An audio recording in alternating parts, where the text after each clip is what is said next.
All right, so in a past life, I was the public relations director at the Tulsa Zoo. Okay, so, and I worked there for about 5 years, but tonight I want to tell you a very special story about one of the first experiences in media relations at the Tulsa Zoo. So how many people here are familiar with Wild Wednesdays on Channel 6? Anyone? Yeah? Okay. So Wild Wednesdays, for those of you that don't know, they feature an animal from the zoo. And so we would either have an animal go into the studio, or we would have them come out and film a segment. And so one of my first assignments was to escort Miss Leanne Taylor, beloved morning personality, right? Was to escort her for one of these segments. So she gets to the zoo. I'd never met her before. I was a little starstruck, but she's so charming and bubbly. She put me at ease instantly.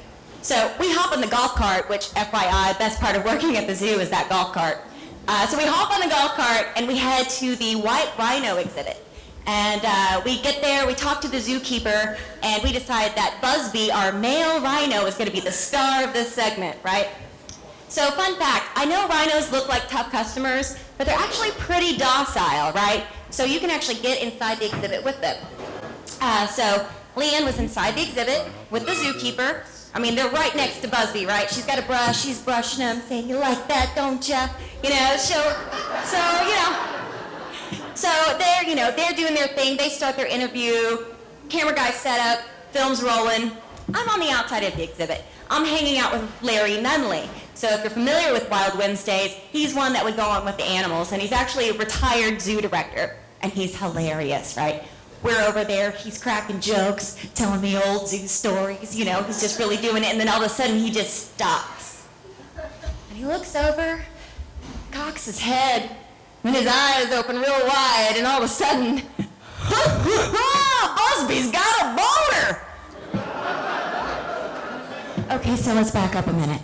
I have not been at the zoo, but maybe a few months, and so this is a gargantuan learning curve, pun intended. So there are animals that I'd never heard of from places I had never heard of. So when he said, "Busby's got a boner," he might as well have said, "Busby's got a Lamborghini," because I had never really thought about a rhino popping a boner before, much less had I thought about what form that might take.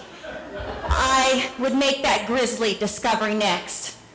So I turned my head to see what's going on, and honest to God, guys, the words that came to my mind were, "Oh shit." Okay? I see in front of me a 5-foot-long phallus coming from a 3.5-ton land mammal.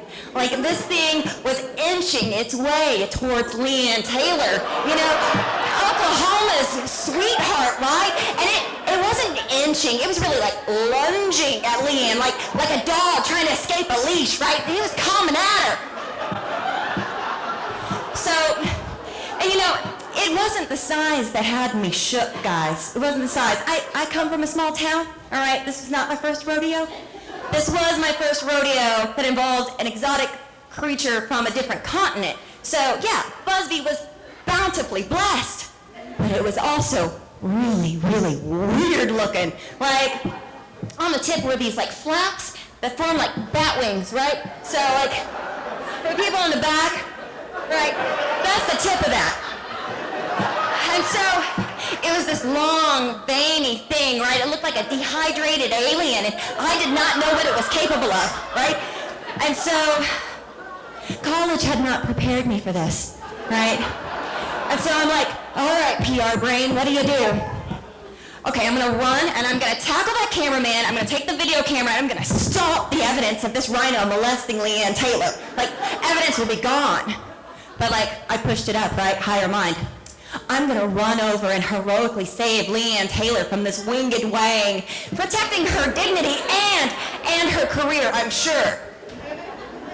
So before any more harebrained ideas were concocted by me, I realized that Leanne and the zookeeper were aware of the situation, right? Which it's hard to ignore 60 inches of engorged rhino meat just heading right for you, right? But here was the magical part, guys. They just kept going, right? They just kept talking. The interview kept talking, and here's Busby just swinging around "Oh, what, this whole thing?" Right?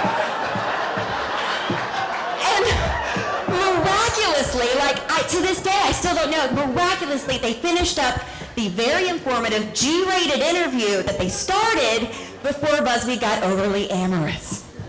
So afterwards, I walk up to Leanne to make amends for Busby's very #MeToo behavior. And I'm like, I'm really sorry, Leanne. I'm sure you're used to getting dinner first. I hope we don't have to get our lawyers involved. And I think this is the first time she realized the new Zoo PR gal was just a little bit freaked out. So she put her hand on my shoulder and she said, "Girl, I grew up on a farm and I've been in television news for 2 decades. It's gonna take a lot more than a rhino boner to throw me off my game." So that would not be the last time that an animal showed me his business, you know. But Busby has a special place in my heart, you know. I mean, you never really forget your first, right?